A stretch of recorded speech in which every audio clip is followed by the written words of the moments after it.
Hello दोस्तों, welcome to my channel PR knowledge centre.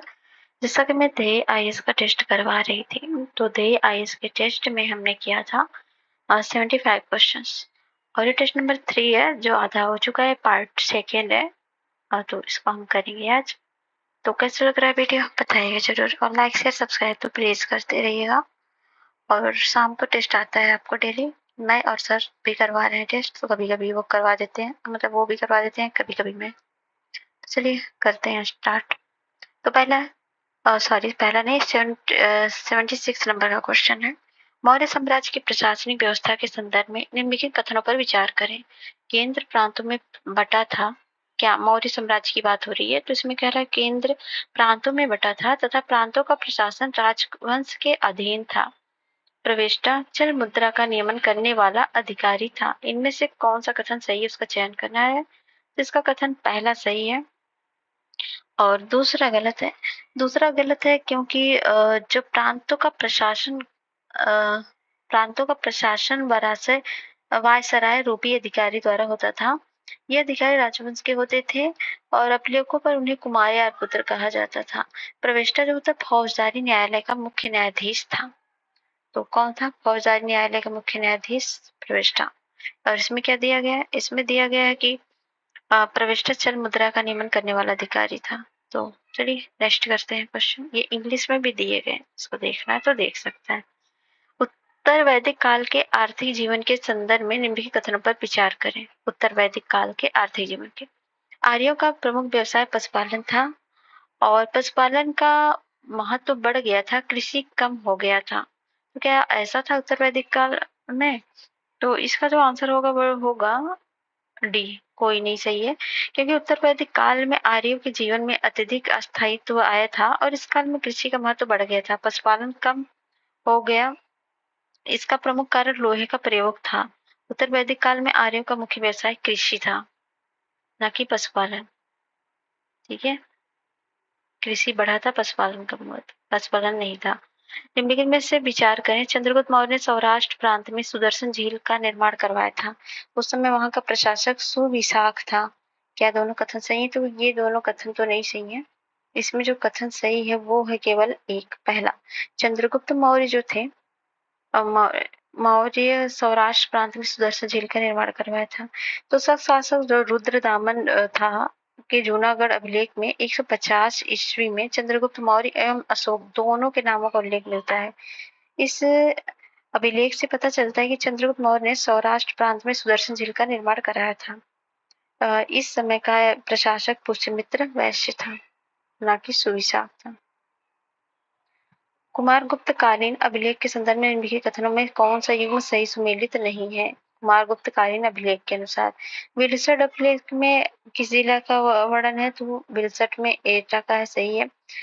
करम दंडा अभिलेख में किसका है? तो वह अयोध्या का है, ये भी सही है। मनकुंवर अभिलेख में प्रयागराज का है, ये भी सही है। तुमैन अभिलेख ये गलत है। तुमैन अभिलेख जो है वो ग्वालियर जिले में स्थित है और इसमें कुमार गुप्त को शरतकालीन सूर्य की भांति समझा गया था। निम्नलिखित में से किस एक राज्य की सीमा बांग्लादेश से तो स्पर्श करती है किंतु म्यांमार से नहीं? त्रिपुरा, मणिपुर, मिजोरम। तो बांग्लादेश से स्पर्श करेगी लेकिन म्यांमार से नहीं, तो वो बात की जा रही है इनमें से। एक मिनट, इसका आंसर होगा त्रिपुरा। त्रिपुरा जो है बांग्लादेश सीमाबद्ध भारतीय राज्य है। पश्चिम बंगाल, मेघालय, असम, त्रिपुरा, मिजोरम। म्यांमार सीमा से संबंध भारतीय राज्य अरुणाचल प्रदेश, नागालैंड, मणिपुर, मिजोरम। तो यहाँ पर आंसर हो जाएगा ए, त्रिपुरा। निम्नलिखित में से कौन सा पठार इरावदी तथा साल्वी नदियों के मध्य स्थित है? इरावदी और साल्वी नदी के मध्य स्थित है सान का पठार। 82 है। निम्नलिखित नदियों में से सबसे दक्षिणतम है? स्वर्णरेखा, बैतरणी, ब्राह्मणी, महानदी। तो वह है महानदी। नेक्स्ट है 83वां। नीचे दो कथन कारण के बारे में देखते हैं। सामान्य रूप से पृथ्वी पर अग्नेय शैल का सबसे अधिक मात्रा में पाई जाती है। तो कारण है पृथ्वी की भूपटल का 2/3 भाग इन्हीं शैलों से बना है। जिसमें कौन सा कथन सही है? इसमें जो सही है दोनों सही है और कारण कथन की व्याख्या भी कर रहा है। ये मिलान करना है। तो इसमें क्षेत्र है, अवस्थिति है, कौन सा क्षेत्र कहाँ सिचुएटेड है। तो न्यूजीलैंड है यूएसए में, सॉरी मैं न्यूजीलैंड, न्यू इंग्लैंड ये संयुक्त राज्य अमेरिका होगा अवस्थिति। और जॉर्ज टाउन है दक्षिण अमेरिका में। और पूर्वी लंदन तो ये है, ईस्ट लंदन जो है वो साउथ अफ्रीका में है। कहाँ मैंने मिला दिया, अच्छा ये दक्षिण अमेरिका क्या मिला दिया, दक्षिण अमेरिका यहाँ होगा। और मोनाको कहाँ है, मोनाको जो है वो है यूरोप में, मोनाको यूरोप में। तो ये आंसर हो जाएगा 8383 पहला ऑप्शन। ठीक है, नेक्स्ट हम करेंगे 85। निम्नलिखित में से कौन एक ठंडा मरुस्थल है, कालाहारी, आटाकामा, नाफुर, गोबी। तो जो ठंडा मरुस्थल है वो है गोबी का मरुस्थल। तो गोबी का मरुस्थल कहाँ पाया जाता है, मंगोलिया में विस्तृत है गोबी का मरुस्थल जो कि ठंडा मरुस्थल है।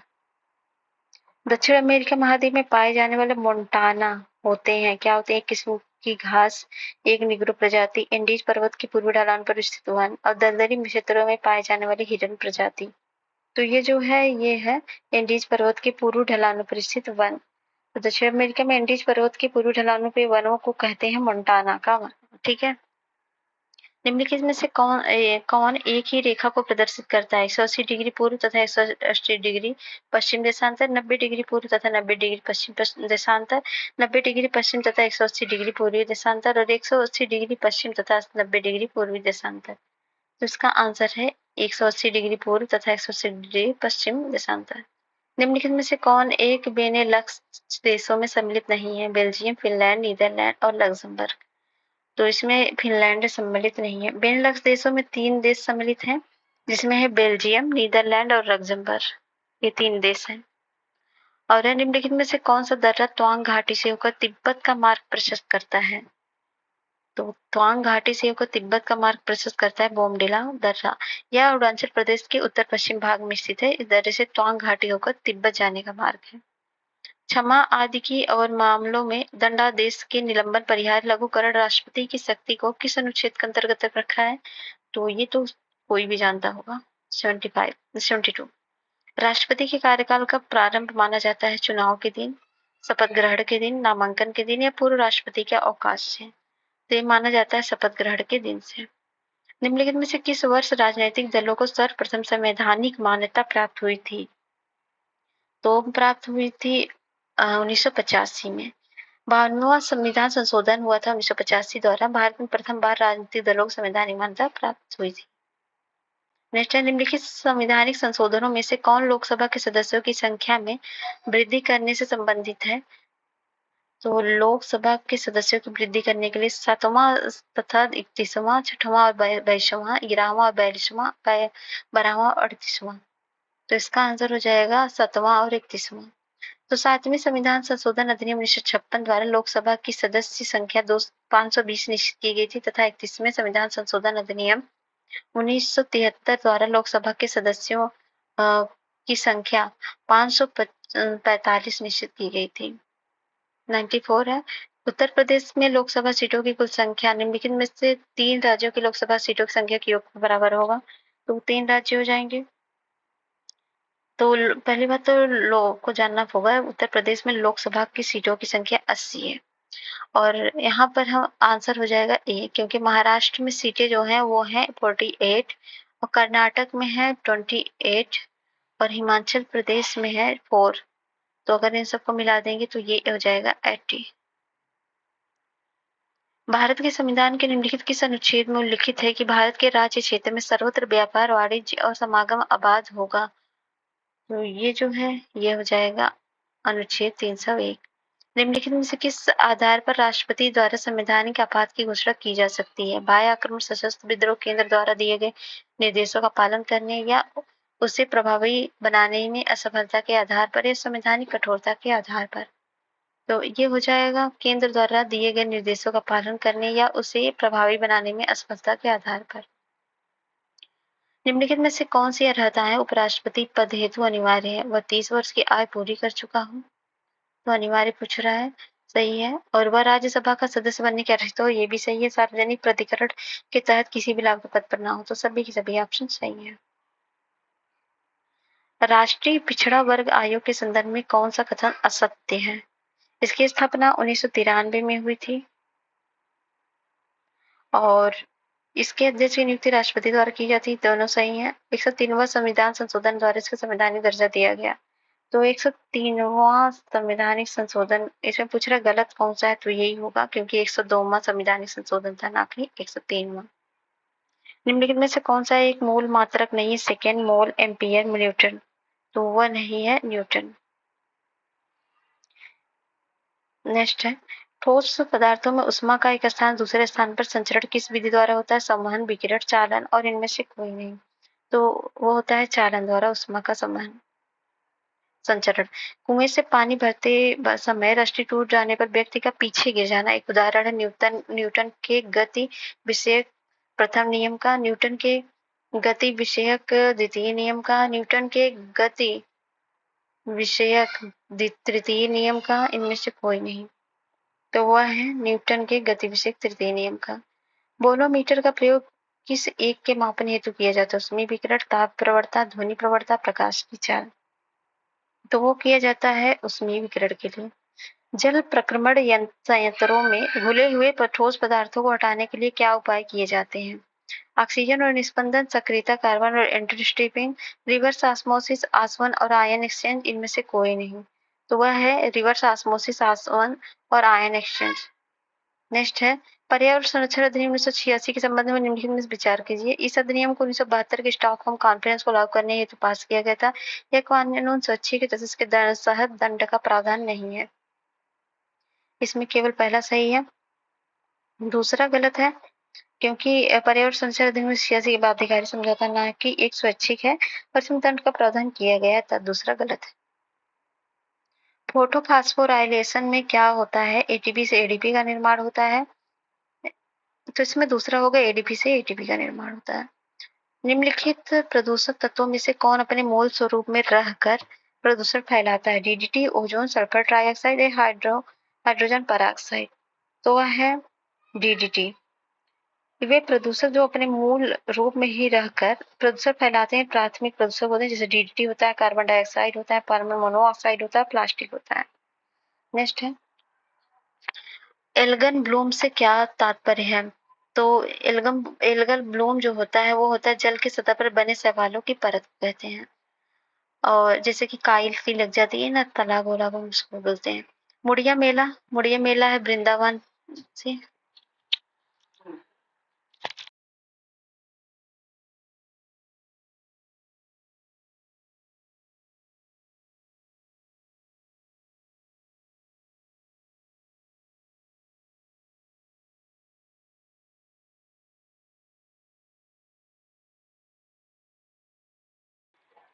और नेक्स्ट है परिक्रमा मेला अयोध्या से है, और रामायण मेला जो है चित्रकूट से है, और सोरो मेला एटा से है। तो ये आंसर हो जाएगा A3,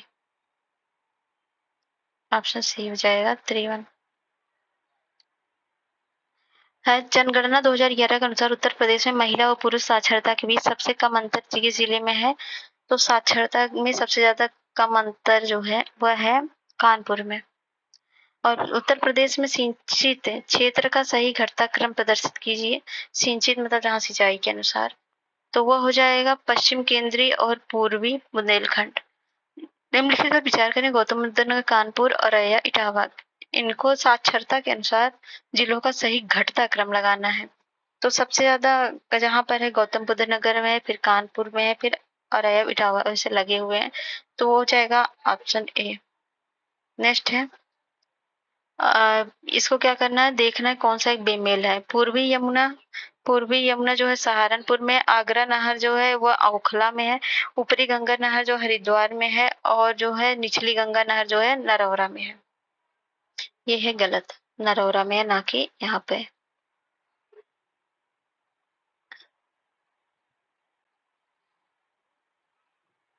ठीक है, और उत्तर प्रदेश के निम्नलिखित में से किस योजना का संबंध बाल श्रम उन्मूलन से है? विश्वकर्मा श्रम सम्मान योजना, मुखबिर योजना, नया सवेरा योजना, इनमें से कोई नहीं। तो वह है नया सवेरा योजना। नेक्स्ट, निम्नलिखित में से किस स्थान को सितार और सुर बहार संगीत के हमदाद खानी घराना के लिए जाना जाता है? तो वो ये जाना जाता है इटावा को। निम्नलिखित में से कौन सा कथन doctor Ambedkar institute of technology for handicapped के संदर्भ में सत्य है? इसकी स्थापना 1997 आगरा में की गई थी। विश्व बैंक द्वारा सहायता प्राप्त है। पहला, दूसरा, एक, दो, दोनों, या डी है ना तो एक ना तो दो? तो इसका आंसर हो जाएगा बी, केवल दूसरा सही है। पहला गलत है क्योंकि इसकी 97 में नहीं 75 में हुआ था, 1975 में, 75। अगला है, उत्तर प्रदेश के विज्ञान एवं प्रौद्योगिकी परिषद का गठन कब हुआ था? विज्ञान एवं प्रौद्योगिकी परिषद का गठन तो वो जो हुआ था वो 1975 में। एक मिनट, एक मिनट, इसमें क्या पूछा? डॉक्टर अम्बेडकर हैंडीक्राफ्ट, सॉरी, ये 97 ही है। और ये जो है आगरा में नहीं, ये प्लेस का डिफरेंस है, ये कानपुर में हुआ था। ठीक है, सॉरी फॉर कंफ्यूजन। ठीक है। सैंडस्टोन के लिए स्थान जो फेमस है वो है मिर्जापुर, और रॉक फॉस्फेट के लिए है ललितपुर, और सेल खड़ी के लिए है हमीरपुर, और कोयला के लिए सिंगरौली। तो ए थ्री ऑप्शन हो जाएगा डी है। अवयव मिलान करना है। मौर्ययुगीन प्रांत है, राजधानी है। तो अवंती राष्ट्र किसकी राजधानी थी? तो अवंती जो थी, ये क्या करना, मिलान करना ना। अवंती राष्ट्र जो है वो है उज्जैनी, अवंती उज्जैनी है। और ये प्राची जो है, प्राची है पाटलिपुत्र, और दक्षिणापथ है सुवर्णगिरी, और कालिंग प्रांत है तोसड़ी। तो ए4 बी टू ये दोनों सेम है। C3, तो ऑप्शन हो जाएगा डी। नेक्स्ट है, निम्नलिखित में से कौन सा सही सम्मिलित नहीं है? रेलवे जोन है मुख्यालय उत्तर मध्य रेलवे है प्रयागराज, तो ये जो है सही है। उत्तर पूर्वी रेलवे गोरखपुर है, दक्षिण पश्चिम रेलवे हुबली, ये भी सही है। पूर्वी तटीय रेलवे हैदराबाद नहीं है। पूर्वी तटीय रेलवे का मुख्यालय भुवनेश्वर उड़ीसा में है। वैसे भी सोच लीजिए पूर्वी कहाँ हैदराबाद आएगा। निम्नलिखित उपनिषद में से किसी एक में कृष्ण के प्राचीनतम संदर्भ पाए जाते हैं? कठोपनिषद, मुंडकोपनिषद, छंदोग या भागवत गीता? ये क्वेश्चन है छंदोग उपनिषद। छंदोग उपनिषद में कृष्ण को देव की पुत्र तथा घोर अंगिरस का शिष्य बताया गया है। कृष्ण भागवत धर्म के प्रवर्तक थे। वासुदेव का पुत्र होने के कारण इन्हें वासुदेव कृष्ण भी कहते हैं। जनसंख्या 2011 संदर्भ में कौन सा कथन सत्य है? असत्य है, कथन को चुनना है।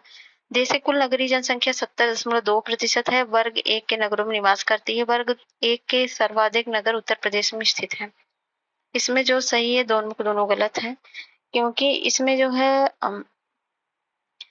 जनसंख्या 2011 के अनुसार सत्य नहीं है पूछा है ना, तो दोनों सत्य नहीं है। मतलब जो ऐसे नगरीय संकुल नगर जिनकी संख्या 1 लाख या इससे अधिक होती है, वर्ग 1 के नगरीय संकुल नगर कहलाते हैं। भारत में इनकी संख्या 468 है। इनमें सर्वाधिक 64 उत्तर प्रदेश में है। 64 सबसे ज्यादा उत्तर प्रदेश में है। तो मतलब क्या होगा? तो ये दोनों तो सही है, और इसमें गलत पूछा है तो दोनों गलत नहीं है, मतलब सही है। निम्नलिखित पर विचार करना। मालदीव, हवाई द्वीप, बारमूडा और मलेशिया, उसमें कौन सा ज्वालामुखी का उदाहरण है? तो ज्वालामुखी का उदाहरण है दूसरा और चौथा, हवाई द्वीप और एल्यूशियन। नेक्स्ट है, राष्ट्रीय पादप अनुवांशिक संसाधन ब्यूरो स्थित है देहरादून, नागपुर में, नई दिल्ली में, भोपाल में? तो ये स्थित है नई दिल्ली में। निम्नलिखित में से कौन सा सही है? प्रत्यक्ष विदेशी निवेश संस्थागत विदेशी निवेश की अपेक्षा अधिक स्थायी प्रकृति का होते हैं। FII व्यापक स्तर पर पूंजी उपलब्धता बढ़ाने में सहायक है। जिनमें से कौन सा कथन सत्य है? तो ये सत्य है पहला, दूसरा, दोनों। रुधिर एवं रुधिर रोगों का अध्ययन कहलाता है, तो रुधिर का अध्ययन कहलाता है, तो एक मिनट, रुधिर का अध्ययन हिमेटोलॉजी कहलाता है, और हिस्टोलॉजी जो होता है वो सूक्ष्मदर्शी द्वारा अंगों का अध्ययन किया जाता है। और हिमेटोलॉजी जो होता है रुधिर का अध्ययन होता है। और हार्पेटोलॉजी जो है, हार्पेटोलॉजी उभयचरों सरीसृपों का अध्ययन है, और पेशियों का अध्ययन मायोलॉजी होता है। जुलाई 2023 में Bengaluru world cities culture forum में शामिल होने वाला पहला शहर बन गया। बेंगलुरु WCCCF में शामिल होने वाला विश्व का 43वां शहर है। इसमें जो सही है, दोनों के दोनों कथन सही है। नेक्स्ट है, जुलाई 2023 में राष्ट्रीय बाघ संरक्षण प्राधिकरण की गणना 2022 के अनुसार भारत में ज्यादा बाघ वाला राज्य कर्नाटक, उत्तराखंड, मध्य प्रदेश, महाराष्ट्र। तो वह जो है वह है मध्य प्रदेश। जुलाई 2023 में संघाई सहयोग संगठन का 26वां शिखर सम्मेलन भारत की मेजबानी में वर्चुअल माध्यम से आयोजित किया जाता है। संघ के सदस्य देशों द्वारा निम्नलिखित में से किस वर्ग को SCO पर्यावरण वर्ष घोषित किया गया? 2023 को, 25 को, 24 को, 26 को। तो ये किया गया 2024 को। नेक्स्ट है, नाटो शिखर सम्मेलन 2023 संबंधी मुख्य कथन पर विचार कीजिए। जुलाई 2023 में इस शिखर सम्मेलन का आयोजन बिलाउस में किया गया। नाटो के वर्तमान महासचिव जेंस स्टोल्टनबर्ग थे। मतलब है, कौन सा कथन इसमें से सही है? इसमें दोनों सही है। जुलाई 2023 में ऑक्टाड द्वारा जारी वर्ल्ड इन्वेस्टमेंट रिपोर्ट 2023 के अनुसार वर्ष 2022 में शीर्ष FDI अंतर्प्रवाह वाले देशों में भारत का स्थान 5वां था, 7वां था, 8वां था या 10वां था? तो इसका आंसर हो जाएगा 8वां था। ठीक है। और नेक्स्ट है, जुलाई 2023 में उत्तर प्रदेश के किस स्थान पर भारत के पहले पुलिस संग्रहालय की स्थापना की गई? नोएडा, गाजियाबाद, मेरठ, आगरा। तो ये जो किया गया, ये किया गया गाजियाबाद में। अब इसमें देखते हैं नियुक्ति के बारे में कौन सा सही सुमेलित है। राकेश पाल जो है ये महानिदेशक ICG और AP शाही अध्यक्ष उपभोक्ता विवाद निवारण आयोग के। रवि सिन्हा रा के हैं और ये सभी, तो ये सभी के सभी सही है। अगला युद्धाभ्यास है निमैटिक एलिफेंट 2023 भारत मंगोलिया के बीच, और सही है। और सालवैक्स 2023 भारत अमेरिका के बीच, जीमैक्स जो होता है भारत और जापान के बीच, तो सभी सभी सही है। जुलाई 2023 में किस देश में ग्लोबल गिब्बन नेटवर्क की पहली बैठक का आयोजन किया गया? दक्षिण अफ्रीका, चीन, मिस्र, रूस। तो ये जो किया गया, ये किया गया चीन के साथ। जुलाई 2023 में तालीम नामक चक्रवाती तूफान कौन से देश को प्रभावित हुआ? मतलब तालीम नामक तूफान से कौन सा देश प्रभावित हुआ था? तो हुआ था चीन। जुलाई में आया था तूफान। और है जुलाई 2023 में निम्नलिखित में से कौन भारतीय नाथ चैनल पार करने वाले सबसे कम उम्र के व्यक्ति बने? अनाहत सिंह, अंशुमन जिंगरन, दुती चंद, अर्णव प्रणय। तो वो जो बने थे वो बने थे अंशुमन जिंगरन। जुलाई 2023 में भारत सरकार द्वारा आधिकारिक डेटा की समीक्षा हेतु एक नया पैनल गठित किया गया जिसके अध्यक्ष हैं प्रणव सेन, अशोक चंद, महेंद्र चंद, संजय कोठारी। तो वो जो है वो है प्रणव सेन। जुलाई 2023 में भारत के सेमीकंडक्टर इकोसिस्टम को उत्प्रेरित करने के उद्देश्य के साथ सेमीकान इंडिया 2023 सम्मेलन के दूसरे संस्करण का आयोजन कहां पर किया गया? मंगलुरु कर्नाटक में, हैदराबाद तेलंगाना में, पुणे महाराष्ट्र में, गांधीनगर गुजरात में। तो वो किया गया गांधीनगर गुजरात। अगला है 147वां, जुलाई 2023 में किस देश ने भारतीय प्रधानमंत्री नरेंद्र मोदी की आधिकारिक यात्रा के दौरान सर्वोच्च नागरिक एवं सैन्य सम्मान Grand Cross of the Legion of Honour से सम्मानित किया? मिस्र, फ्रांस, फिजी, क्यूबा ने। तो इस सम्मान से किया था फ्रांस ने।